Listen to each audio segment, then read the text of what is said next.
Metebist Alex Ilie. Căzătura acolo în față, s-a căzut masiv în pluton. Ceva s-a întâmplat, să sperăm că nu și motociclistul care ducea unul dintre cameramani. Iată aici momentul. Lucian Hoșda se ridică și e de la UVT de Vron.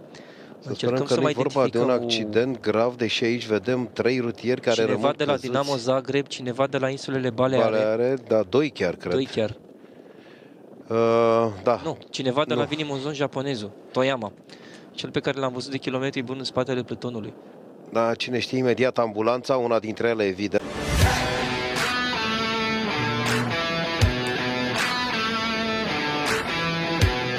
Ники Дянков не успя да направи разлика, която да подходя след премиите. В момента има интерес от доста отбори да маркират тези 3 точки, 3-2 и 1 съответно. И по-скоро след това ще има едно успокоение на групата и ще последват контратаки.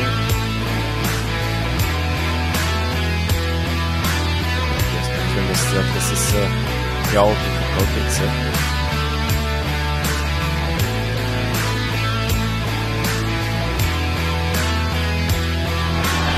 Наближаването на спринта 2 км до него. Продължават да се опитват държат висока скорост.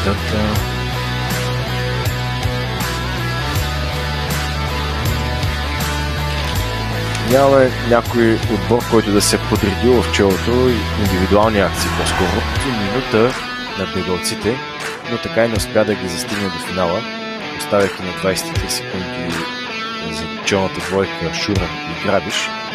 А още 25 секунди зад него пък беше основната група, съставена от 30. Димитър Йовановски спечели първия спринт. Втори е Алин Тладер от Горан Новак и трети с номер 52 е Гатеман, който печели 1 точка и остава до следващата премия за активност. Дали до тогава ще се случи така дългоочакваното разкъсване.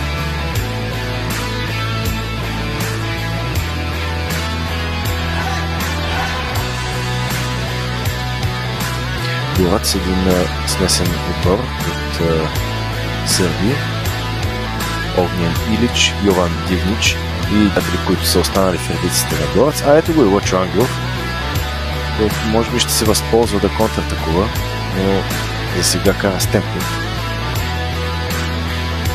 В опит да увлече повече състезатели, разбира се. Една експлозивна атака не е добра идея, ако искаш да направиш успешно откъсване, тъй като ще излезеш сам на чело.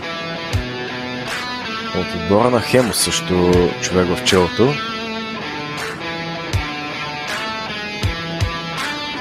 Ники Дянков е това? Ники Дянков няма да се...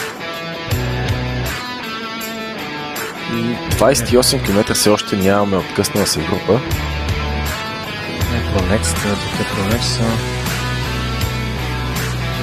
Но отново от Юкио ги пулсират състезател. Сега е момента и той да се включи. Да, това може би ще стане.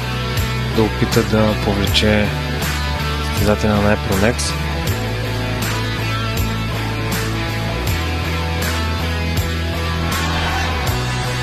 Разбира се, след всяка атака има опити от основната група да се включат в това откъсване, което води до събирането на групата и нейната компактност.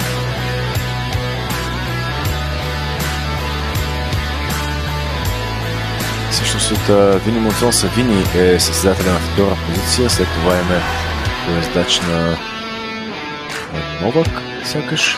Новак, да. И всичко това е без значение, тъй като Юкио с наставник като Мануел Боро знаят какво да правят. Това опитен той.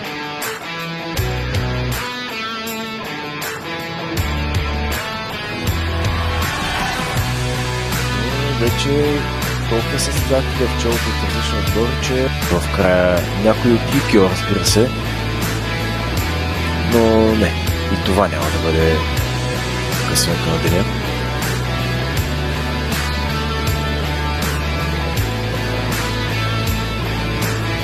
Ето го отново неуморимия Ники Дянков.